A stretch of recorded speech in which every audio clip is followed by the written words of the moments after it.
Please subscribe and don't forget to press the bell icon to get notified whenever we upload a new video.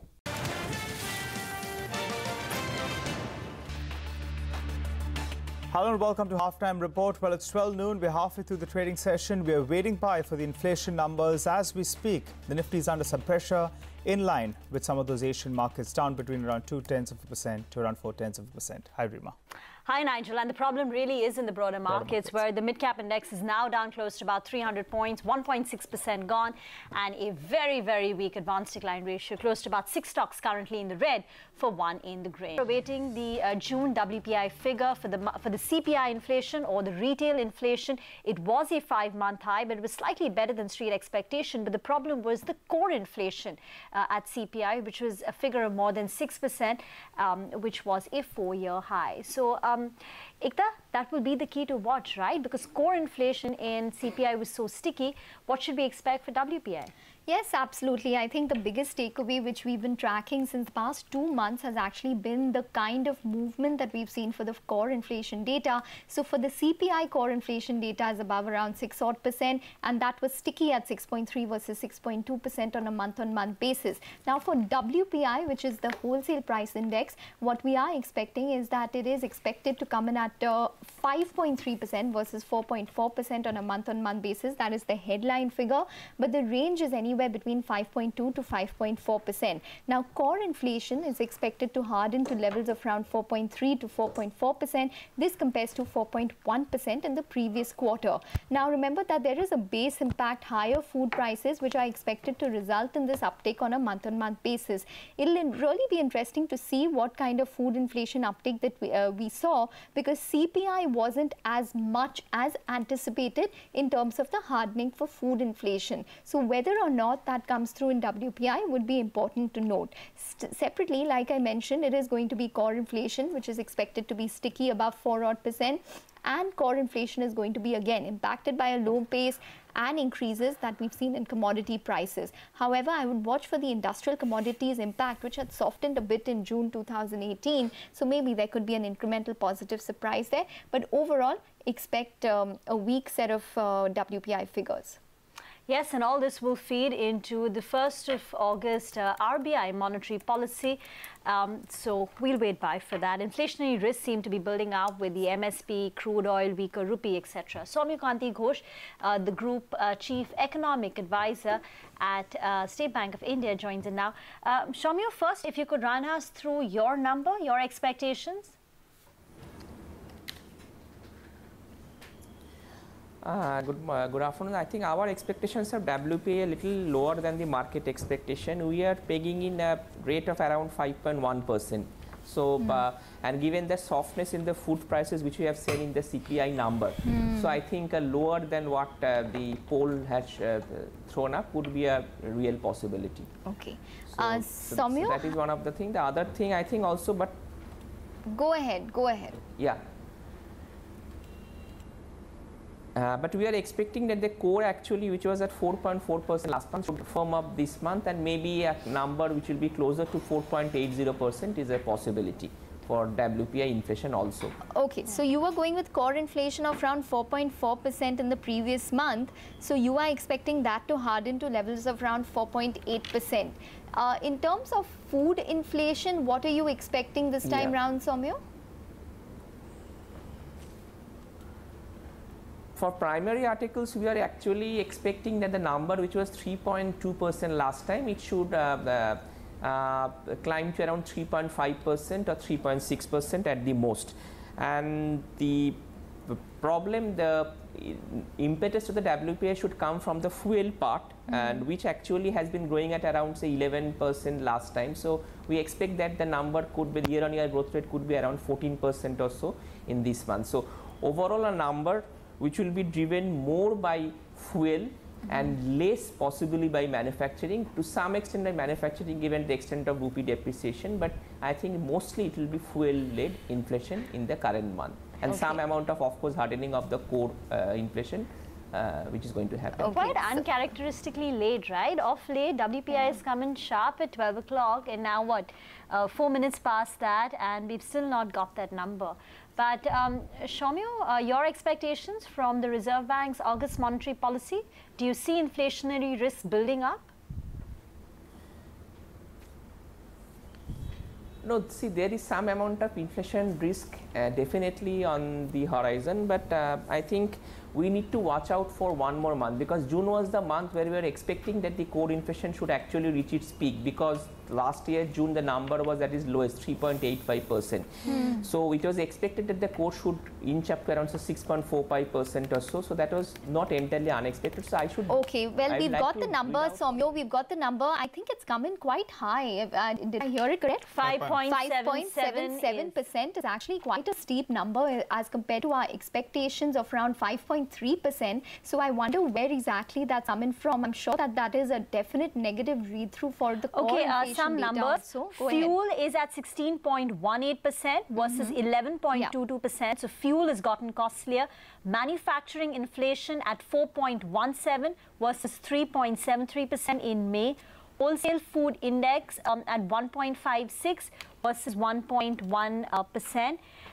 April inflation has also been revised higher to 3.62 versus 3.18. So I think the key figures are actually what you read out, and I'm just going to throw this to Soumya right now. Soumya, we've got the headline figure which is coming at 5.7%. It's way above what even your poll was. Fuel has come in at 16.18%, manufacturing 4.17%, and food has hardened as well, as contrary to what the CPI had indicated. So what is your first read through? No, I think if I look into our projections, I think the manufactured products year-on-year number is exactly in line with what we was projecting, but I think it's the fuel part which has hardened significantly. So I think there is a 2% upward estimates from our what we are expecting, and I think the core also has come in at 4.82%. So I told that the core could come out around 4.8%. So core had actually come in at 4.82% as per the WPI estimate. So I think it's primarily a fuel-led inflation, and there is a food. The food has also contributed its part, but I think mostly it's a fuel inflation which has been led by the fuel. So prices, this is definitely that a negative. Has a weightage, I think, of around 13.2% is the WPI basket. This is definitely a negative read-through, though. No, this is a negative number, but I think the June was supposed to be an adverse number. The CPI number came in lower, much lower than the market expectations, around 30 basis points. The WPI has come in 30 basis points more than the market expectations. So I think on a net basis, you are getting a good number on CPI and a bad number on WPI. But my point of concern, if any, is the core number, and the core number which came in at 6.45% for CPI. But Soumya, core is in line with your expectations. Next month, because core is in line with your expectations. It's the headline index as a whole, inclusive of the fact that core has increased, which has been a negative surprise. No, I am talking about the core. I am not talking about the core WPI, which is exactly in line with our expectation. I am talking about the core CPI. Okay. So core CPI actually is at 6.45%, and the good thing about the core CPI is that if I look into my projections for the next month CPI number for July, which will not be available to RBI when they make the August decision on policy on the 1st August. I think the core next month is likely to drop from the current levels, and the headline number could actually go below 4.5% because the base effect comes into play. So I would like to go through one more reading to see whether the momentum is core is sustained. If the momentum from core is sustained, then the RBI could actually, that could be a game for some policy hardening, but that should be in the October policy. Okay. So in August, I would largely expect that the RBI should be on hold, but it will flag the No, I just wanted to point out that in terms of the vegetable inflation, it's coming at around 8% versus 2% in the previous month, 8.12 versus 2.5%. And for the CPI, actually there was a deceleration which took place in terms of the inflation when it came to vegetables. So there is definitely a little bit of a difference or a discrepancy which is taking place between the two indices in certain sections. No, that is fine, because if you look into the pass-through effect, the WPI pass-through is, if you look at the trends in the whole mandi prices and the retail level, and if you make a comparison on an historical basis, we will always find that the pass-through at the WPI level, the mandi level is actually more or less synchronizes with what is the mandi price increase. But the CPI pass-through sometimes comes a little late, sometimes the pass-through is not as much as is anticipated. So from that point of view, I think the number reflects that the food prices pass-through may have been complete for the WPI, but for CPI the pass-through may not be complete or incomplete. So from that point of view, it is important that we get the next reading to see whether the food prices dump is also reflected in the CPI number next month. Okay, just quickly before we wrap up, Soumya, I wanted your thoughts in terms of the trajectory that you expect for the WPI, both for the index itself, the headline index plus core, and what kind of repercussions would this have on the RBI decision in August?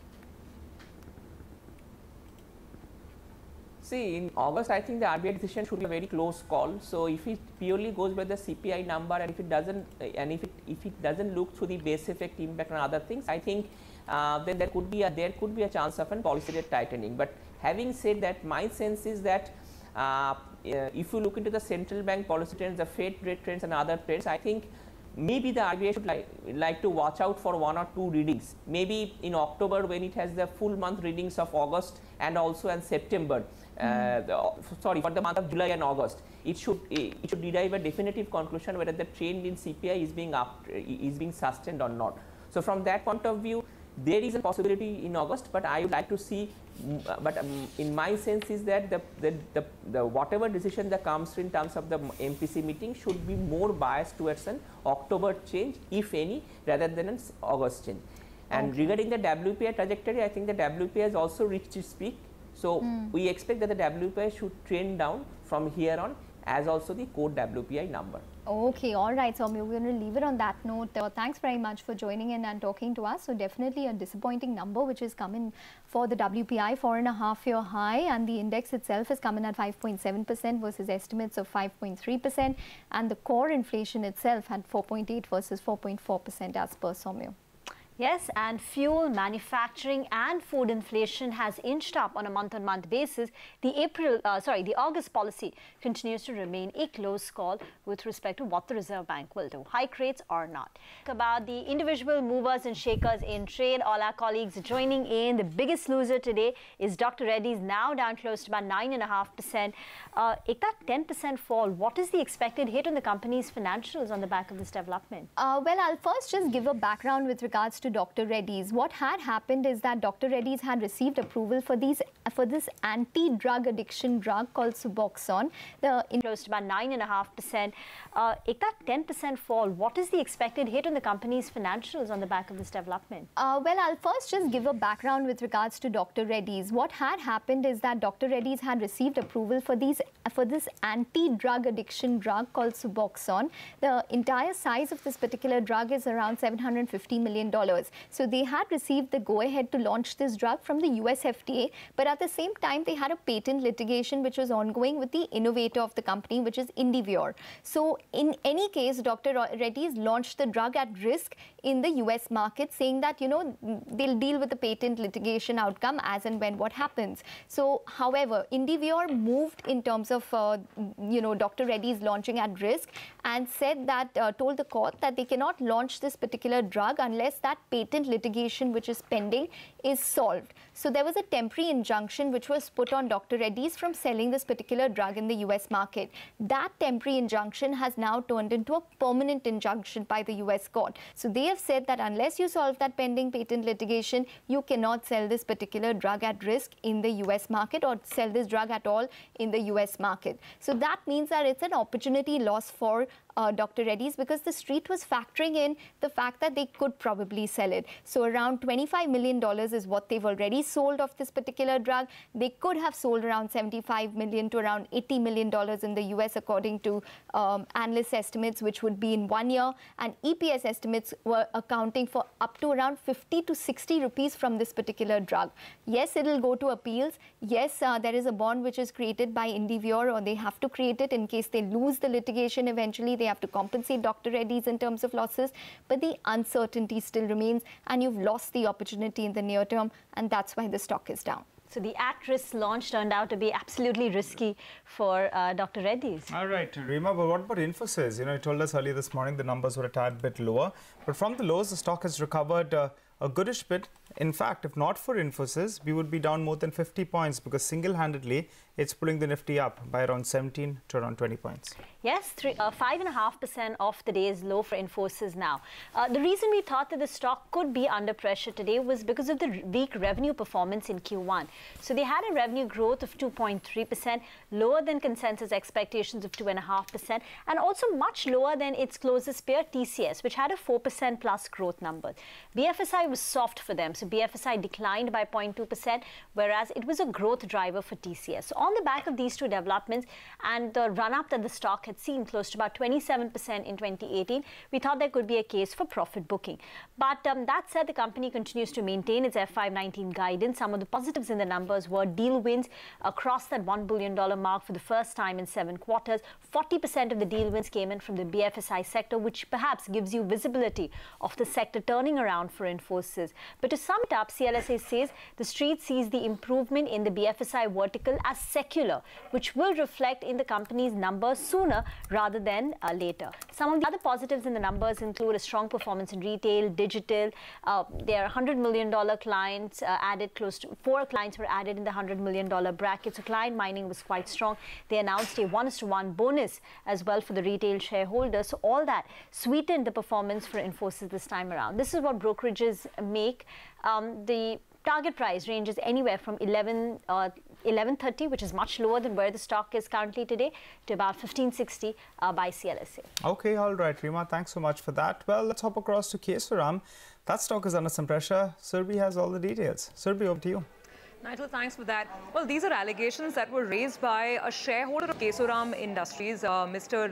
Janardhan Kothari, and then they were later on picked up by Money Life. Money Life also did its own analysis and research. I'll quickly run through these allegations of insider trading. Now, the central issue at hand is about 27.46, so nearly 27.5 lakh shares of Century Textiles, which are in question. These shares were originally owned by Kesoram Industries. They were then sold to an entity called Camden Industries, and I'll come back to Camden in just a moment because that's the epicenter of this entire sort of saga. These shares were sold off to Camden for about 141 crores by Kesoram Industries. Camden in turn sold these shares to a subsidiary of Kesoram Industries for a price of 355 crores. So the net profit that Camden made on this transaction was 214 crores. Eventually, these shares made their way back. These are all, of course, alleged statements I'm making. Eventually, these shares made their way back to the Kesoram entity. And the allegation here is that in the entire process, Kesoram shareholders have made a loss of 100 crores on this investment, whereas Camden Industries, because of these circular transactions, made a gain of about 200 odd crore rupees. The question is, what is Camden? Now, in the AGM, the management said that it's not a related party. But again, according to the shareholder, there are too many similarities. There are common directors between different group entities. There is a corporate loan guarantee given by promoter entities to Camden. And not just that, the CFO of Kesoram Industries and the company secretary have authorization to sign off on business of Camden as well. So there are lots of questions that still need to be answered, perhaps some pressure on the stock because of that. Okay, 1.5% gone on Kesoram. Thank you so much for that. But the real pressure is actually on PC Jewelers. Sona, no buyback? Well, yes, that's right. PC Jewelers has joined the buyback cancellation club after Vakrangan Quality and informed the exchanges yesterday that it will not be going ahead with the buyback worth 424 crores that it had announced back in May 2018. The company says that they did not get the requisite NOC from the bankers, and the bankers of the company asked them not to go ahead with something like this and focus on debt and interest reduction and also on growth of the company. And also they were asked not to do something that will lead to extra cash outflows of the company. So for now, the buyback is cancelled and the street definitely is not liking them. Few days back, they told us that the demand has come back and their sales have been quite robust in Q1. So people might be buying their products, but definitely not their stock. Back to you. All right. Thanks so much for that. Sonia, over to you on Tata Motors. Well, Tata Motors is under a lot of pressure. This is not something new. Rating agencies are generally the last in the game, and this is what has happened this time around as well. Moody's has downgraded Tata Motors' credit rating. They've downgraded the corporate family rating from BA1 to BA2. They've also downgraded the senior unsecured instrument rating from BA1 to BA2. They don't say anything new. They're expecting continued weakness in the earnings. They say that the credit metrics have deteriorated quite a bit and will continue to be under pressure for Jaguar Land Rover. The outlook remains stable, though. They haven't changed that. But they say that rising commodity prices and operating challenges will keep the margins under pressure for JLR. Also, the balance sheet is very stretched now. So the debt to EBITDA has risen to 3.8 times as of March 2018 versus 3 times last year. And because of product development costs and large capex plans, almost £4.5 billion is expected to move out annually, and that will keep the free cash flows negative. Also, the numbers this quarter are expected to be very weak. So Kotak has come out with expectations where they say that the consolidated profits will fall almost 70% year on year, led by JLR, and they expect the hedged forex loss of almost £100 billion to kick in this quarter, and the JLR margins will decline quarter on quarter as well. So despite the 40% fall that we've seen this year, perhaps that's you could see some more pressure. Okay, all right, Sonia, thanks so much for that. Well, Oro Pharma, that stock is under some pressure. It's actually moved to the low point of the day. Acquisition over the weekend. Credit Suisse believed that in fact it was EPS accretive, but now the stock has moved to the low point of the day. Ekta, run us through the details. Well, the news with regards to Aurobindo, which came out over the weekend, is that they're going to be acquiring Apotex, which is a Canadian pharma company, their European Union operations for 74 million euros. So they're going to be acquiring their operations in Poland, Czech Republic, Netherlands, Spain, Belgium. The sales of this particular Apotex operations in EU is $133 million. So it's not much that they're paying in terms of the acquisition. And some operations are currently loss-making, which the company said they plan on turning around. Aurobindo is not going to assume any sort of debt as a part of this transaction, and Credit Suisse, like to mention, said the acquisition should be EPS accretive by the end of the first year. So the reason probably why Aurobindo is down at this point in time, despite the fact that this acquisition is probably not going to move the needle much in terms of financial stress and is probably going to add in terms of their European strength, is because the street is probably anticipating bigger M&A by Aurobindo. They would be okay with, small strategic acquisitions like they have made in the European market, etc. But a big acquisition such as Mallinckrodt, where they could be bidding around $750 to $1 billion in terms of the opioid business, which is also in a declining market, is probably something that the street is not comfortable with because of the leverage which would come with such an acquisition. So maybe that's one of the rationale, and also there is profit booking which is taking place in all pharmaceutical stocks today.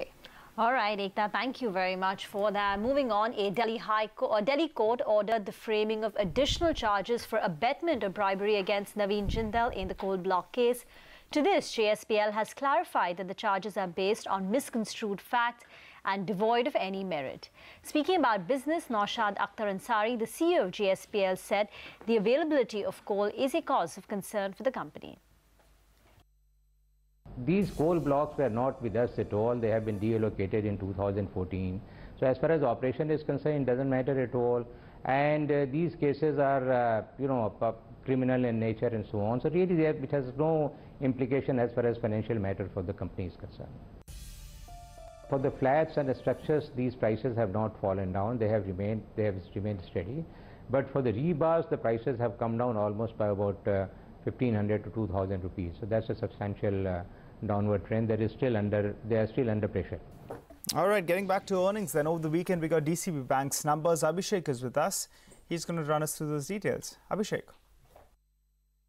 Well, to begin with, the loan growth has been pretty strong, but the PNL growth has been pretty weak. So the loan growth at 30.6% is the highest in 7 quarters, while the net interest margin at 3.9% is the lowest in 11 quarters. And for third consecutive quarter, the NII growth has been lagging behind the loan growth. So due to lower NII growth coupled with lower treasury income, the operating profit growth was just at 3.7%. That is the lowest in last 8 quarters.